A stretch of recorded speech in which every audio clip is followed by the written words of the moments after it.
अभय दुबे जी, आप भी ध्यान से सुनिएगा, क्योंकि दर्शकों के लिए यह जानना जरूरी है किस मुद्दे पर राहुल गांधी से माफी की मांग बीजेपी की ओर से की जा रही है, या फिर विदेश में जाकर उनकी ओर से क्या बयान दिया गया है। अभय दुबे जी, ये आपके लिए है, क्योंकि घंटों घंटों का भाषण उनकी ओर से दिया गया है। हो सकता है आप लोगों ने नहीं सुना हो, लेकिन हमने सुना है, और उनमें से कुछ ऐसे मुद्दे जिस पर सवाल खड़े किए जाने चाहिए, वो मुद्दे जिसको लेकर सवाल मैं आपसे पूछूंगी।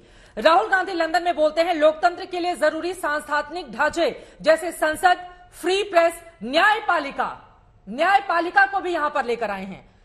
एक लामबंदी के विचार के कारण ये सब विवश हैं, तो हम भारतीय लोकतंत्र के आधारभूत ढांचे पर हमला झेल रहे हैं।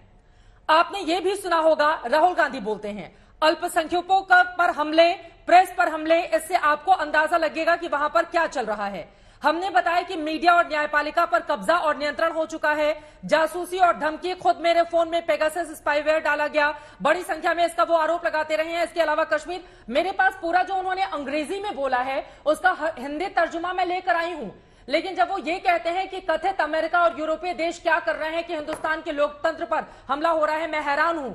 तो उनके इस बयान पर हैरानी होती है कि इस तरह का बयान देकर लंदन में क्या बताना चाहते हैं। और नरेंद्र मोदी ने बार बार, मैं जितने भी कांग्रेस के नेता जुड़ते हैं उनसे ये पूछती हूं कि प्रधानमंत्री की ओर से कब कहा गया कि जो अल्पसंख्यक हैं वो दोयम दर्जे के नागरिक हैं। इसको राहुल गांधी ने कोट किया है।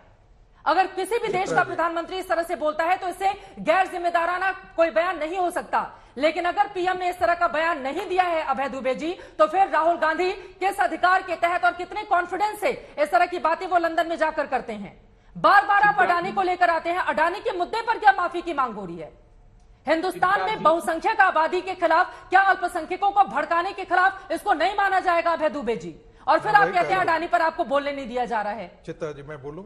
एक बार उनकी बात हो जाए, उसके बाद आप बोलिएगा। मैं फौरन आ रही हूँ संगीत जी आपके। और इधर आना है। क्या ये बात सही नहीं है कि सर्वोच्च अदालत के न्यायाधीशों ने आकर सड़क पर गुहार लगाई जब राहुल गांधी जी ये बात कह रहे हैं वो सत्यापित होती है? क्या ये बात सही नहीं कि संविधान की शपथ खाने वाले मंत्री रामजादे, और आगे का शब्द मैं नहीं कहना चाहता, वो अल्पसंख्यक समुदाय के लिए कहते हैं, भीड़ की हिंसा में के हत्यारों को माला गले में पहनाते हैं? अरे तो पीएम नहीं कहते हैं ना, इस तरह का बयान जो भी मंत्री की ओर से दिया जाता है उसकी आलोचना होनी चाहिए। गलत बयानी है, गलत बयानी है, और पीएम स्वयं इसकी आलोचना कर चुके हैं अभय दुबे जी। लोग जब सड़कों पर आए, किसान, आप जब विदेश में पीएम का नाम लेकर इस तरह की बातें कहते हैं, तो जो दुनिया भर में हिंदुस्तान का प्रतिनिधित्व करता हो, जो चुना हुआ प्रधानमंत्री हो, उसके खिलाफ इस तरह की बातें कैसे की जा सकती हैं अभय दुबे जी? दिखाना चाहिए कि प्रधानमंत्री जी कहते थे विदेश में जाकर कि 2014 के पहले भारत में पैदा होने में शर्म आती थी, इससे ज्यादा डेरोगेटरी, इससे ज्यादा। देखिए चित्रा जी, देखिए चित्रा जी, आप उनको वर्तमान का बयान दिखा रहे हैं, वो आपको इतिहास में लेकर जा रहे हैं। इतिहास में भी नेताओं की ओर से इस तरह के बयान देखिए चित्रा जी, राहुल गांधी एक प्रकार से अपरोक्ष तौर पर खालिस्तानी आंदोलन को हवा दे रहे हैं,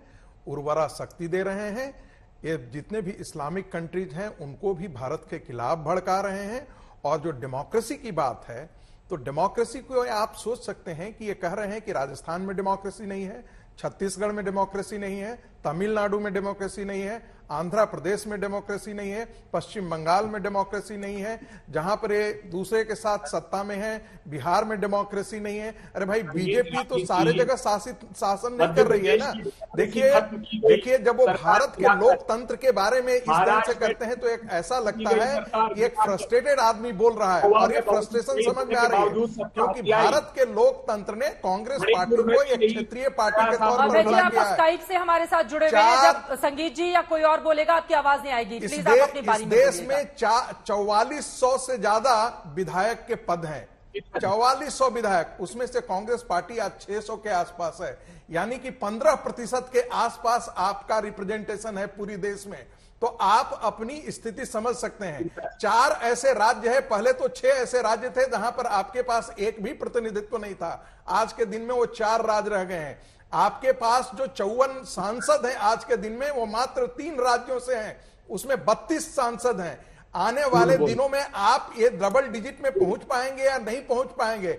मेरे कहने का आशय यह है कि भारत के लोकतंत्र ने कांग्रेस को, कांग्रेस पार्टी को, और खास करके गांधी परिवार को, जो एक राजनीतिक लायबिलिटी हो चुका है कांग्रेस पर, उसे खत्म कर दिया है। एक दो बातें और करें। देखिए, राहुल गांधी जो हैं, उनकी गंभीरता को जरा देखिए। वो कहते हैं चील क्यों मंडरा रहा है, 5 साल से ये मंडरा रहा है क्योंकि यहां पर उनको बेरोजगार है। ऐसे गुट निरपेक्ष आंदोलन के बारे में जब उनसे सवाल पूछा गया तो उन्होंने उत्तर ऐसा दिया जो एक 8वें क्लास का बच्चा भी उससे बेहतर बात कर सकता है। कर लेता है ना नहीं, आप लोग भी उनका निकाल कर बयान लेकर आते हैं। देखिए, राहुल गांधी का बयान तो आप लोगों को भी बहुत कभी कहते हैं कि वो तो कोई नेता ही नहीं है देश के, फिर उनके बयान को लेकर आप हंगामा करने लगते हैं। चीन एक इतना बड़ा ऑथोरिटेरियन कंट्री है जो अपने छात्रों पर टैंक चलवा देता हो, वो इनको डेमोक्रेसी का। एक बार अभय जी की बात हो जाए, उन्होंने बहुत सारे आरोप लगाए, उसके बाद अनुराग क्या बोलेगा। ठीक है सर, अभय दुबे जी पहले फिर अनुराग जी, मैं फौरन आपके पास आ रही हूँ, एक बार उनकी बात हो जाए। अभय दुबे जी, मध्य प्रदेश में इन लोगों ने प्रजातंत्र को खत्म किया खरीद फरोख्त की सरकार से। महाराष्ट्र में खत्म किया। सर्वोच्च अदालत के न्यायाधीश ने क्या टिप्पणी की है आपको देखना चाहिए गवर्नर के कार्य संस्कृति पर। इन्होंने मणिपुर में भी यही किया, इन्होंने गोवा में भी यही किया, आपने ही लाई थी ना सर। गयाराम की संस्कृति किसने इस देश को दिया है? आप बोलेंगे तो उनकी आवाज नहीं आएगी। अभय को बोल लेने दीजिए। भजनलाल मंडली आपने ही लाया था। आप लोग स्टूडियो में है, एक बार अभय जी की बात हो जाए, फिर आप बोलिएगा। चित्रा जी, आज जब ये प्रचंड बहुमत की बात कर रहे हैं, 11 प्रांतों में एक भी सांसद इनके पास नहीं है। 51 लोकसभा की सीटों में इनकी जमानतें जब्त हुई है। उत्तराखंड में मोदी सरकार की कैबिनेट निर्णय ले लेती कि एप्रोप्रिएशन। तो जब 11 राज्यों में इनकी सरकार नहीं है तो हिंदुस्तान का पूरा लोकतंत्र खतरे में कैसे आ गया? सर, आपने अपनी बात को खारिज कर दी ना अभय दुबे जी, फिर तो आप ही की बात खारिज हो जाती है। अगर 11 राज्यों में इनका एक भी सांसद नहीं है जैसा कि आप बता रहे हैं, फिर तो आप ही की बात खारिज हो गई। तो फिर वहां पर तो लोकतंत्र खतरे में नहीं होगा ना। हिंदुस्तान अलग अलग राज्यों से मिलकर बना हुआ है ना, ऐसा तो है नहीं कि एक राज्य अलग दूसरे राज्य अलग हो गए।